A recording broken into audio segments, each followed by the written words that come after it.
Lazy Burrow is back, and we are here to look at some toy and collectible swap meet and yard sale finds from this last weekend. And this is all from Bakersfield, California. And here we go. I didn't spend a lot of money, guys. I didn't buy a lot of bulk, just hand-picked a couple of things. Let's see what we got this week. First of all, I found a table at the swap meet that had a variety of toys on it, mostly Happy Meal toys, but they were doing 5 for $1. 5 toys for $1. Like I say, so I dug through, a lot of worthless Happy Meal toys.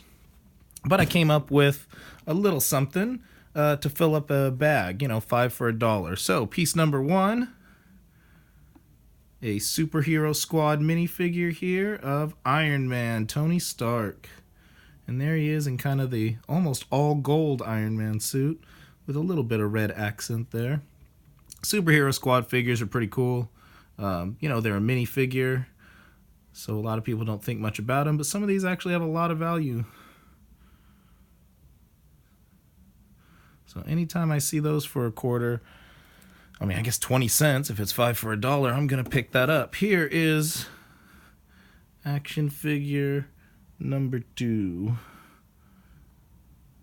Once again, these were 5 for $1, so 20 cents each. And this is just a 3 3/4 inch, G.I. Joe scale Fireman action figure there. That's pretty cool. Firefighters are true real-life superheroes, especially here in California. We have the wildfire season as the winds picked up and the brush is still very dry. As we're going into fall here in California. And so we have a lot of brave firefighters working right now, battling those wildfires here in my state. So shout out to those guys. Those are the real superheroes. All right, continuing the 5 for $1 bag, there is Muppet Babies Gonzo. Muppet Babies Gonzo. We got to clean him up a little bit. He's a little dirty. We'll take the, Clorox wipes to him. And he's from 1986. So there's a Muppet Babies miniature from 1986. Cool little minifigure find for 20 cents. And this guy right here, and this is from that Playmation line that Marvel and Disney were putting out. Playmation MODOK. And MODOK is an acronym for something kind of cool. Something about death or killing. People are going to yell at me right now. I forget what the acronym is off the top of my head. I do have the MODOK comic book series from, I think that was 2015, there in the background. That was a 5-issue miniseries. That was pretty cool.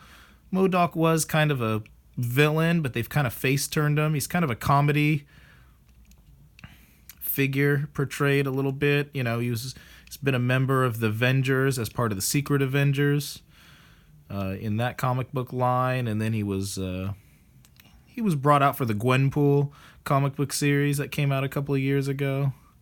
But MODOK, he's kind of cool looking. They made a Build-A-Figure of him. Toy Biz, I think, made a MODOK Build-A-Figure that a lot of toy collectors, Marvel Legend collectors, still want in their collection. So there is, whoops, knocked over the display there. And we'll see the last figure there in the 5 for $1 was this pretty sweet SpiderMan. Not a lot of articulation. This is the 2012 Andrew Garfield movie SpiderMan, that first Andrew Garfield movie costume. That was a little bit different than the classic one. In Amazing Spider-Man 2, the second Andrew Garfield movie, they brought back more, the classic Spider-Man costume for that movie. But this one, he's, kind of has those sleek lines on the wrists and there on the calves portion. So I always like this guy. I really like this costume. I think it had the gold lenses too, but yeah. The only thing about him is, as you can see, it looks like he is missing one finger. He's doing this instead of doing this. He's kind of doing that. But whatever, 20 cents. It's cool. It'll be a good figure to go in my dollar bin. All right. Before we get to that Spider-Man villain that you see in the background there, this is one I picked up at a yard sale right by my house. I didn't have a lot of time to do a lot of yard sales. I just went out for an hour on Saturday morning. I found here's one of the things I found.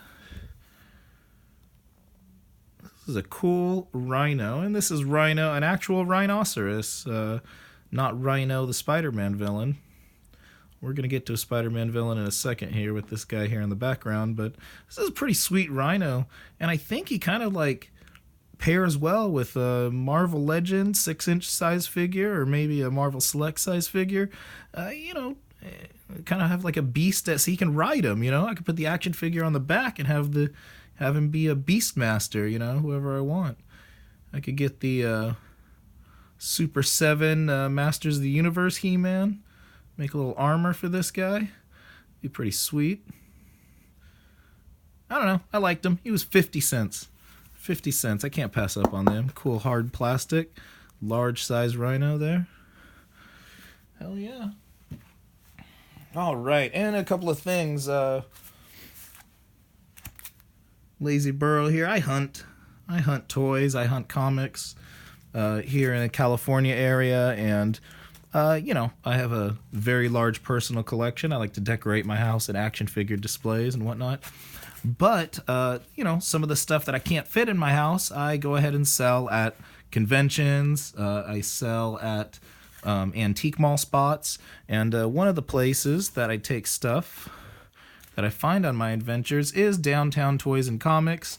This is an antique mall in downtown Bakersfield that is comprised of dozens and dozens of toy, comic book, and collectible vendors.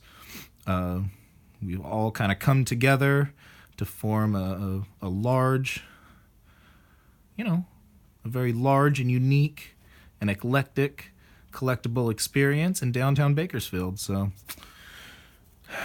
And since I'm a vendor there and spend a lot of time there, I do a little bit of shopping with the other vendors. And here's a few things. I rated one of the other vendors there has some comic book bins, and they put out some new dollar comics. And anytime I find a dollar comic book bin, I go through it. And there's comics you pick up for in a dollar bin. It's like, they don't need to be worth anything. You just kind of pick stuff up in a dollar bin that's a cool looking cover, or stuff that's like nostalgic. It reminds you of comics you read in your childhood. I like picking up a few things from any random dollar bin. So here's a couple of things I picked up from a fellow vendor there at Downtown Toys and Comics this weekend. This is Punisher number 76. The issue itself isn't really...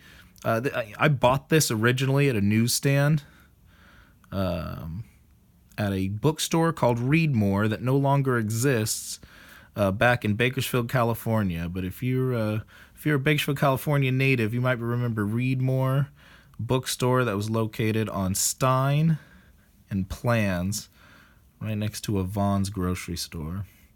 And the Vaughn's grocery store isn't there anymore, so there you go. Things change. Anyway, so this is Punisher comic, and the reason I've got this is a sweet cover, and this is early comic book artwork. Is from 1993 from Derek Robertson. Derek Robertson is co-creator of The Boys.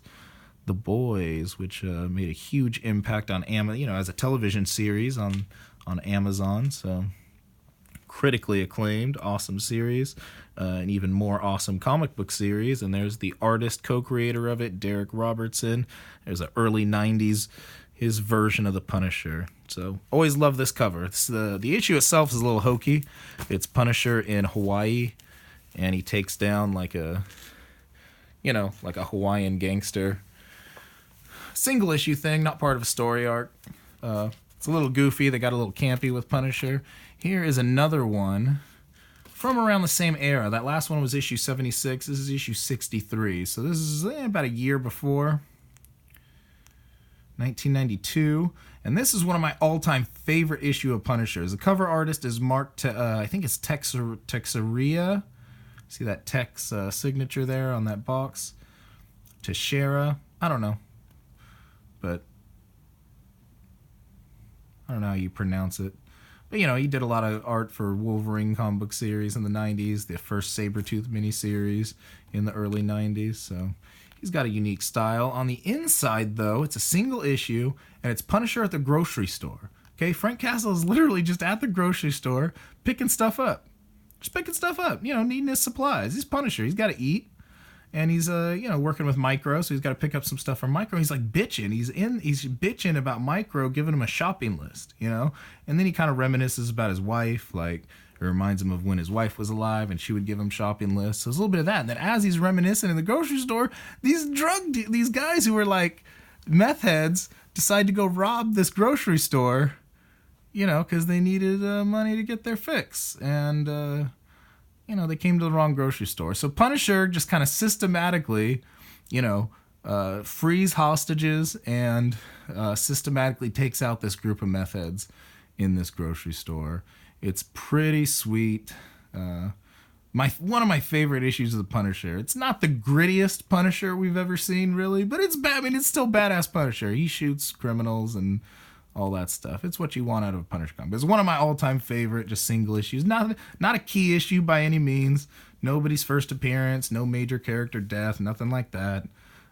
Just pretty cool early 90s Punisher porn right there. All right, those are a couple of dollar bin finds. Another dollar bin find. Once again, going in the cool cover theme. And this is what we call an homage cover.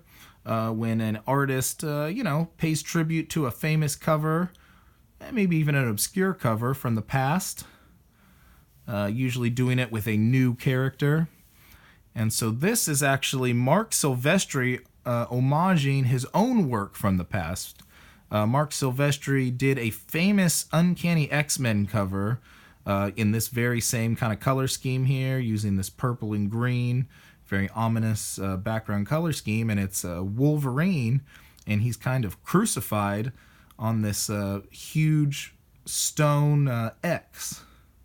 Very famous Uncanny X-Men cover done by Mark Silvestri. Well, 20 years later, 30 years later, Mark Silvestri recreated that cover with Witchblade, which is a character that he, is a property of his comic book label, Top Cow. So there you go, an homage to himself, and instead of Wolverine, and it's an issue where Wolverine, I think they were getting beat up by the Reavers, led by Pierce, who we saw the movie version of him in the movie Logan from 2017. He was the bad guy. He was one of those cybernetic Reavers. They were X-Men villains from the comic books, and this is homaging one of the most famous covers in X-Men history. And so, hey, it was $1. I'll pick it up just to homage. One of the most famous covers in X-Men comic book history. Oh, let's see. And the last one I got from the dollar bin. And this one's just for me. This is Savage Dragon. And Savage Dragon is a guilty pleasure of mine. Once again, not like a comic book property that's like huge in value. But it's Savage Dragon. It was one of my favorite titles of the early Image, the breakout Image series. Everybody loved Spawn. We were all trying to love Wildcats, even though it was so delayed. We all loved Jim Lee's artwork, and we were trying to be on board for the storyline with Wildcats. But I mean, those issues were delayed. It was hard to really follow that one. Savage Dragon was really my favorite, man. Eric Larson was able to put out a lot of material in a short amount of time. I was a big fan of Eric Larson's run on Marvel's, Amazing Spider-Man, and then, where he followed Todd McFarlane, and then he had to follow Todd McFarlane again on the regular Spider-Man title. Then jumped over to Image Comics and was one of the founders of that. I think he still is one of the publishers of Image Comics to this day, still producing the Savage Dragon title. So Savage Dragon is one of those comics that anytime I see an issue that I don't have in the dollar bin, and this comic is 250 issues deep now, something like that. So it's been running for a long time. It's gonna, Spawn is outpacing it. Spawn just recently had its 300th issue come out, but Savage Dragon's right there on its heels. And anytime I see a random issue of Savage Dragon in a dollar bin, I'll pick it up, because that's just one of my personal, okay, maybe one day I'll have all 250, 300 issues of it, whatever. All right, and now this guy. This was, I guess, the big find of the week. And as far as toy collecting goes, you know, Marvel Select, not as popular as Marvel Legend. This is Diamond Distribution's, you know, kind of 7-inch scale series toy, you know, that they offer through the direct market. But they also make a deal with Disney stores, so there's actually Disney store exclusive versions of these figures, and this happens to be one of them. This is a SpiderMan villain, Electro. This was a Disney store exclusive, and the packaging's kind of beat up. Once again, this isn't something I could sell mint on card, anything like that. But nothing wrong with the figure. The figure's in perfect condition, has full accessories. And this is a Disney store exclusive, so these are a little bit harder to find.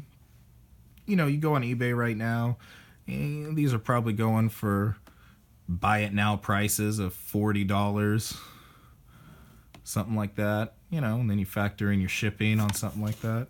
You're looking at $13 shipping, at least 10 somewhere in there. So luckily I found this so cheap that I'll be able to take this to the next convention that's coming up. Bakersfield Comic Con is coming up at the Kern County Fairgrounds in the big pavilion buildings. And I'll have my spot like I do there every year. And that's just coming up here in just 2 weeks, man. That's November 16th and 17th, Saturday and Sunday, November 16th and 17th at the Kern County Fairgrounds. And this is a figure I can take there, kind of put them out for, I kind of beat eBay price, you know what I mean? I paid very little for this figure due to waking up early in the morning, so I will be able to pass it along to a collector for way under eBay value. If eBay's selling this, buy it now for $40, that means I can put it out for like $20 and still make a healthy profit. While passing it on to a well-deserving collector who, you know, was patient enough to wait for a deal. So there we go. That's it, guys. Nothing too huge today, but just some cool little stuff. But like I say, if you do this regularly over a period of time, you accumulate a pretty cool selection, and it'll be able to make a really cool table display for the upcoming convention, Bakersfield Comic Con, as well as fleshing out my antique mall spot at Downtown Toys and Comics, and my newest antique mall spot, Lazy Borough Collectible Exchange, is a kind of a vintage toy showcase that I have inside the Central Park Antique Mall. Both of my antique malls are located on 19th Street, one 19th and L, the other 19th and R Street. Hey, 19th Street in downtown Bakersfield is loaded with antique malls. It's kind of famous for the antique mall district. A lot of people come from out of town just to spend a day cruising the 19th Street antique malls. So, you know, there's enough business out here to have 2 antique mall spots relatively close to each other. So, you know, we're just doing our thing out here. This has been Lazy Borough. We hunt toys, we hunt collectibles, and I definitely hunt them for dirt cheap. I am looking for bargains, man. I do not have a lot of money to spend. I got 2 kids. You know, I got kids. All that. So we are always looking for the deals. All right, guys. We will see you next time. This is Lazy Borough YouTube channel. Check out some of the other videos to look at stuff that I've gotten in the past couple of days and the last couple of weeks. Peace.